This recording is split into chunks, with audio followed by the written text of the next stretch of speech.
عن واصلة بن الأسقع رضي الله تعالى عنه قال قال رسول الله صلى الله عليه وسلم لا تظهر الشماتة لأخيك فيعافيه الله ويبتليك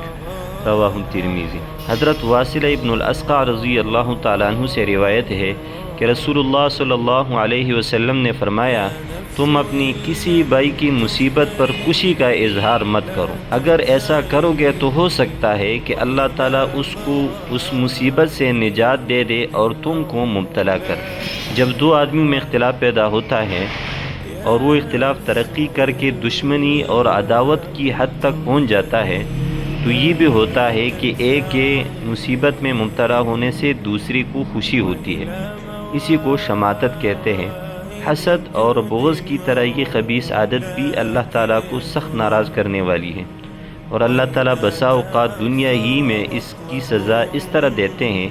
کہ مصیبت زدہ کو مصیبت سے نجات دے کر اس پر خوش ہونے والے کو مصیبت میں مبتلا کر دیتے ہیں۔